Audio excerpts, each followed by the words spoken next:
Hello mga kapangga, dahil tag-init na ngayon, wala na tayong hiking.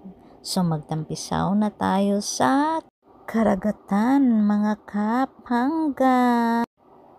Grabe ang puti-puti ng buhangin mga langga. Ito po ay ang Longkewan in Saikong. From Diamond Hill Station, hanapin nyo ang bus ng 94 or 96R. From Shatin Station to 89R. At baba kayo sa Pak Tam Chong Terminal. And then, sumakay kayo ng minibus 9A at baba kayo sa last stop. At dahil nagmamadali kami, sumakay na lang kami ng taxi papuntang UNESCO Global Geopark. At sa pagbaba namin, wow! Ito ang makikita namin, napakagandang view. At bago kayo pumunta sa beach, syempre, huwag niyong kalimutan, magpusing muna kayo dito, mga langga. Huwag mong sayangin ang view. Kaya, mas mabuti, agahan niyo ang pagpunta dito. Pagkatapos niyo mag-picture taking, mga langga, tara na. Mag-beach na tayo. Sa likod ng Toilet Pangga.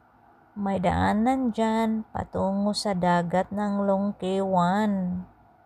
Lalakarin mo lang ng 15 to 20 minutes. At ito na, makikita na namin si Longkewan. Ayan ang puti-puti ng buhangin mga kapangga. White sand. Wow, ka-nice. Ayan na, nag-enjoy na si Inday mga langga.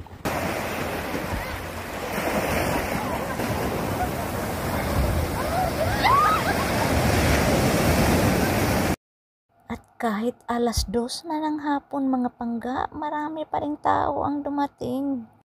Grabe, parang mamista mga langga. Grabe oh. Pauli na mi, pero sila gapadung pa oh. At reminder lang po, pag uwi nyo, kailangang agahan nyo. Kasi ang daming tao na mag-line up. Minibus 9A pa rin ang sasakyan nyo pabalik ng Pak Tam Chong Terminal. Doon rin kayo sumakay to Diamond Hill or Shatin Station.